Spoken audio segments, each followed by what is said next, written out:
Bienvenidos al Museo de Historia de Quetzaltenango. Acompáñanos a dar un recorrido por la historia de la región. Mire, yo siempre he dicho que para comprender la revolución de 1944, el impacto que causó en Guatemala, pero especialmente en esta región, es importante revisar un poco algunos aspectos de la vida social y política de Quetzaltenango. Yo comenzaría por decirle que Quetzaltenango entre 1934, 35 y 1944 tuvo la mala suerte de tener como jefe político, que entonces tenía su oficina y su residencia ahí donde está la Casa Noja ahora, a Carlos Enríquez Barrios, un coronel que realmente fue despótico, abusivo. Después de las 9 de la noche no se podía circular ni haber grupos de más de 2 o 3 personas en las calles de Quetzaltenango. Teníamos que estar atentos a no quedarnos después de las 9, porque ahí donde está la Casa de la Cultura ahora, exactamente donde hay una ventana debajo del reloj, ahí salía un corneta a tocar un clarín y tocaba un toque de queda, que era una arbitrariedad. Y ahí pasaban los camiones a las 4 o 5 de la mañana cargados de presos o gente que habían capturado la noche anterior por no tener sus papeles, a romper piedra, a abrir la carretera. La carretera de Palagunó se hizo así, la de Palestina, la del Tecumumán, el baúl, se hizo con mano de obra gratuita y forzada.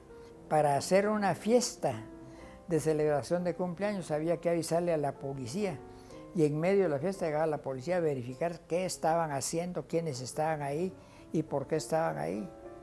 Con eso le cuento, pues no había libertad de celebración. Llega el 20 de octubre e inmediatamente la situación cambia.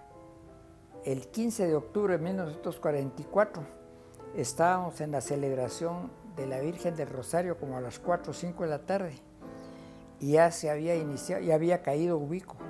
Ubico cayó en junio, pero cae Ubico y casi la situación continúa sin variar. En el parque había un montón de gente, había una rueda de Chicago, me acuerdo, y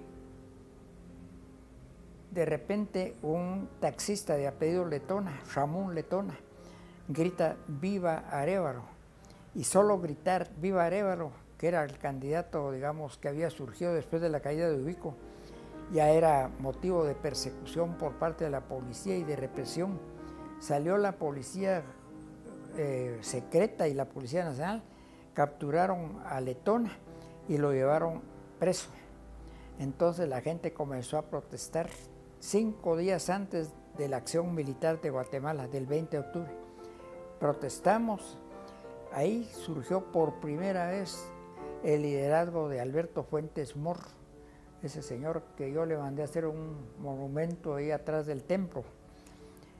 Alberto Fuentes ahí era un patojo igual que yo de 17 años y me acuerdo bien que por primera vez lo vi conduciendo a la gente y exigiendo la renuncia del jefe político, el cambio de autoridades, que liberaran a Ramón Letona y todo eso. Debo decirle que ahí hubo un niño muerto, que ahí frente a la Casa Noja, en la puerta de la Casa Noja, hay una placa que hay que ver. Ahí mataron a un niño de 10 años. Por eso cuando llega la Revolución de Octubre se abre un nuevo panorama. En los institutos se rompe la militarización, ya no vamos a estar bajo régimen militar. La Revolución de Octubre comienza con las disposiciones que emite la Junta Revolucionaria de Gobierno, Arana, Toriello y Arbenz. Ellos gobiernan 3 meses, luego emiten un montón de leyes, más de 84 leyes importantes, y luego viene el periodo de Arévalo, que a mi juicio es el más importante de la Revolución de Octubre porque sienta las bases de lo que fue la revolución ya en el gobierno de Arbenz. Arévalo inicia la lucha contra la United Fruit Company, la IRCA, que eran monopolios, la empresa eléctrica de Guatemala, hace una gran revolución en la educación, crea las escuelas tipo federación, se reorganiza el organismo judicial, el ejército mismo. Entonces, en la época de Arévalo se instituye la seguridad social, el código de trabajo, la autonomía municipal. Bueno, en fin, se sientan las bases de la revolución. Es decir, en un lapso de 2 años, el gobierno emitió, y el Congreso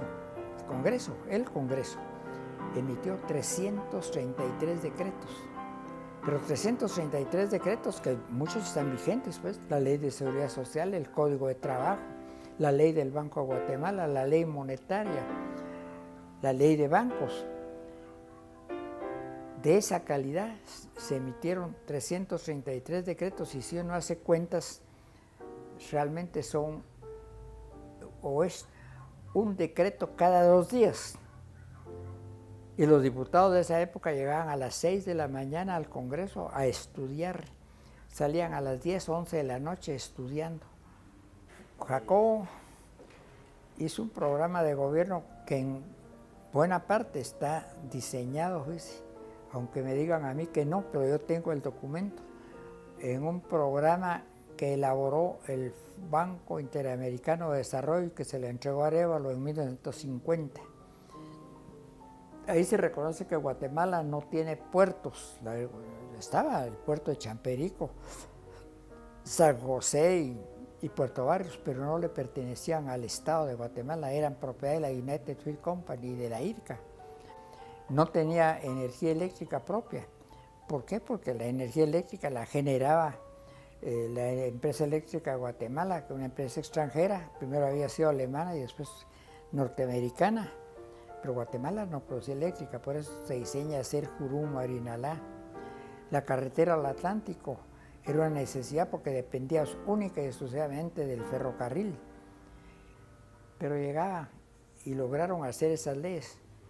Eso le demuestra a usted el espíritu de la revolución, de hacer cambio.